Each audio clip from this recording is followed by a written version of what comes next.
नमस्कार। प्रथम वर्ष कला हिंदी साहित्य के प्रथम प्रश्न पत्र में हम कृष्ण भक्त कवि कृष्ण भक्ति शाखा के लोकप्रिय और श्रृंगार और वीरस के सम्राट सूरदास का अध्ययन कर रहे हैं।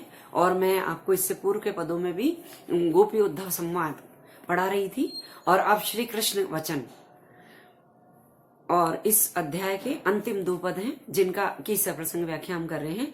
उधु मोई ब्रज विसरत नाही, हंस सुता की सुंदर कगरी, अरु कुंजन की छाई, वे सुरभि वे वच्छ दोहनी, खरिक दुहावन जाही, ग्वाल वाल मिल करत कुलहल, नाचत गई गई बाही, यह मथुरा कंचन की नगरी, मणि मुक्ताहल जाही, जवई सुरति आवती व सुखी, जिय उमगत तन नाही, अग्नित भांति करी बहु लीला, जसुदा नंद निवाही, सूरदास प्रभु रहे मौनवई, यह कही कही पछताई। जब श्री कृष्ण कंस का वध करने के लिए ब्रज को छोड़कर मथुरा में आ जाते हैं और मथुरा के सिंहासन पर विराजमान हो जाते हैं, उस समय उद्धव से वार्तालाप कर रहे हैं। कृष्ण को भी ब्रज की याद बहुत व्याकुल करती है और अपनी ब्रज की स्मृतियों का वर्णन यहाँ पर कृष्ण करते हुए बहुत ही व्याकुल और पश्चाताप कर रहे हैं। उधो मोई ब्रज विसरत नहीं, हे उद्धव मैं विसरत यानी भुलाना, मैं ब्रज को नहीं भुला पाता हूँ। हंस सुता की सुंदर कगरी, हंस सुता यानी यमुना, यमुना नदी की का वो सुंदर किनारा, कगरी यानी किनारा, अरु कुंजन की छाया और वो कुंजन के वृक्षों की वो छाया जिसमें कि मैं रास लीला किया करता था, तो उन कुंजों के वृक्षों की छाया को भी नहीं भुला पा रहा हूँ। और वे सुरभि वे वच्छ दोहनी, सुरभि यानी गाय, वो गाय और वो वच्छ वो बछड़े और वो दोहनी दूध दोहने की वो मटकियां जिनको कि श्री कृष्ण फोड़ा करते थे। खरिक दुहावन जाई, जिन मटकियों को लेकर ग्वाली ने, खरिक यानी बाड़ों में जहाँ पर पशु बांधे जाते थे, तो जिस गौशाला में वो गाय को दुहाने जाती थी वो भी मुझे भूली नहीं जाती। वो गाय, वो बछड़े, वो मटकियां और वो आंगन जहाँ पर गाय बांधी जाती थी, वो गौशाला जहाँ गाय को दुहाया जाता था, उनका दोहन किया जाता दूध का।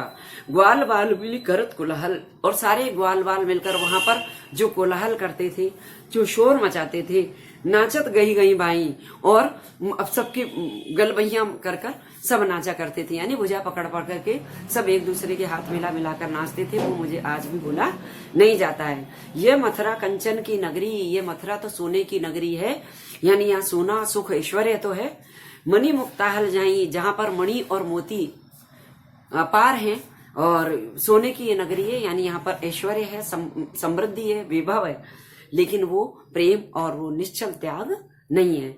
जबई सुरति आवत व सुखी, लेकिन जब मुझे उस ब्रज की सुख की सुरति यानी याद आती है, तो जिय उमगत तन नहीं, मेरा हृदय, जिय यानी हृदय, उमड़ पड़ता है, व्याकुल हो जाता है, तन नहीं, और मेरे शरीर को सुध नहीं रहती है, यानी मेरा पूरा तन मन ब्रज की याद में डूब जाता है। अगणित भांति करी बहु लीला, मैंने वहां पर अनेक प्रकार से लीलाएं की, बहु यानी अनेक लीलाएं की, अगणित यानी जिसकी कोई गिनती नहीं है।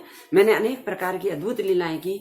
जसुदा नंद निवाई, मैंने अनेक प्रकार की वहां क्रीड़ा की, लेकिन फिर भी माता यशोदा और बाबा नंद ने मेरा निर्वाह किया, यानी मुझे सहन किया, क्योंकि मैंने कई प्रकार की लीलाएं करके उनको कई प्रकार से परेशान किया।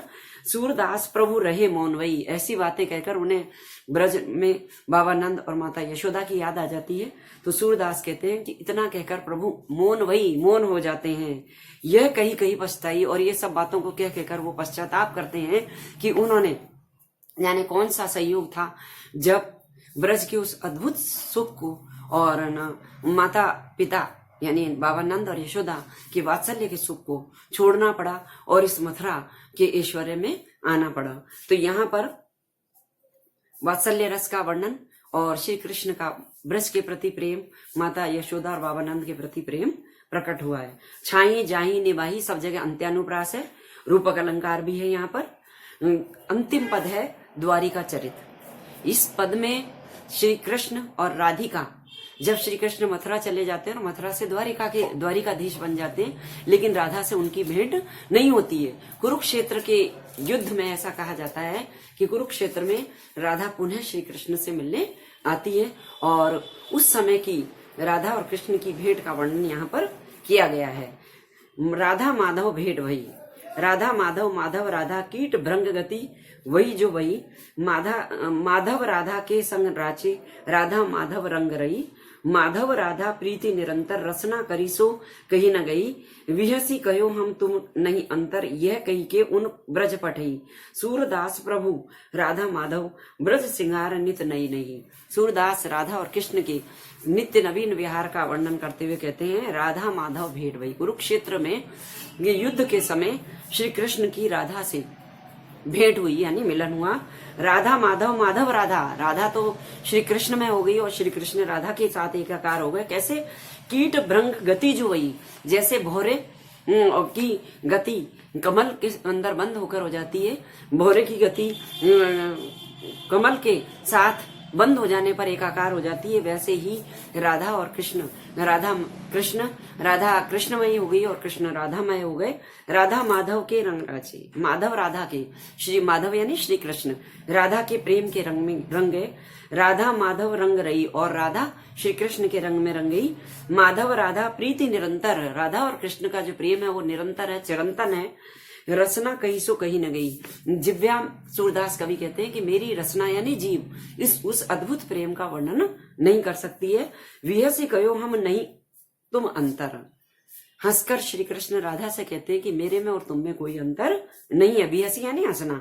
यह कही के उन ब्रज पठई, पठई यानी भेजना, मुझ में और तुम में कोई अंतर नहीं है, जहां तुम हो वहां मैं स्वमेव हूं, ऐसा समझाकर श्री कृष्ण ने राधा को ब्रज भेज दिया। सूरदास प्रभु राधा माधव ब्रज निहार नित नई नहीं।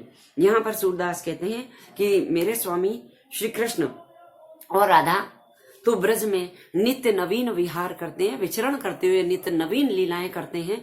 वो दोनों एक नहीं है। ब्रज में राधा और कृष्ण सदैव एक ही रहते हैं। इस प्रकार राधा और कृष्ण के चिरंतन प्रेम, शाश्वत प्रेम का यहाँ पर वर्णन किया गया है। धन्यवाद।